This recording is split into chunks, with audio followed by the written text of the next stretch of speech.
Uba pensyengan NCM State Congress Working President Ula Ong, Kaladai Khubor ya uba Vincent H. Pala, President Meghalaya Pradesh Congress Committee, bantau tarajur kijingjia bajinghiar arsut keseng Congress, hadu uba ula shimti ya kelingkor Nongialam hakani kejela. Uba pensyengan ula yakun Elekshon MDC na maukar pentorum kra, bat liem ha ukertong keseng VPP. Uba pensyengan ula benyau, keseng Congress kayo zero haki election ke HEDC batang langut ki job haji HEDC kalip rong haki election MLA bat kalaram haki election MP Lok Sabha na kini kijing sya rem haki election kinongelam kaseng Kongres menta ki pakho lakajong ka Shadem bat kajing kdo kti kalong bet uba Vincent H. Pala President bat kapor ka ap satang lanu unhiarno nakasuki President MPCC.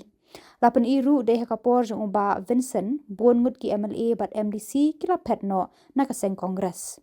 Uba pensyengan babat ekasuki Deputy CEM mensua ulayada yalade de kabaong kajingweng no ka Kongres na ka isi jong ka NPP ha ke HEDC kam dan jing kata AA na marki pa ba kila da berai ban kersan ya ka VPP.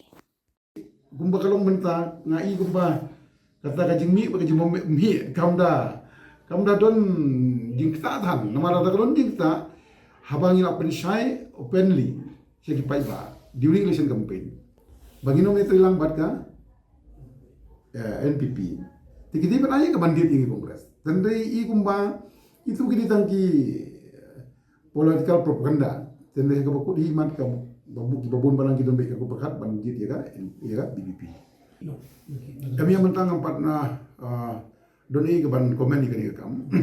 Namun mentang yang ngapai suah hendak dia ke performan juga BPP ko district councils.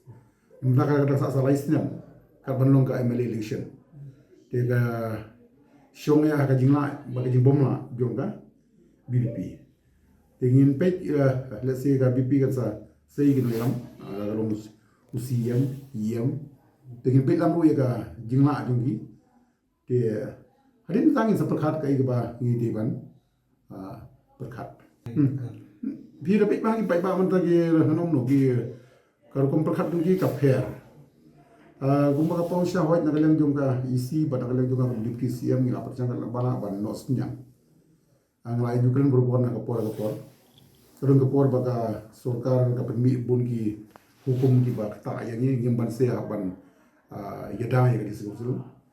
Don tentang di sorkar tentang mat ki high court ro tentang ki ai ya ka decision ke balong very wrong decision order tingin ban sing haban lecha Supreme Court ya bang Supreme ngiok ke protection to shy jadi kita ngapai kim matas kim don jing gamdon ka dunu ka bam jiman toy ngamut nak benda kini ki babun balang ki ba ki ba kerjaan election tendai nak benda ka rikasi te kalau jiman toy sipun ka jing percaya di ban lagi ki ba la kalau ngapo Supreme Court la kalau ngabaki laws rules ki bang ni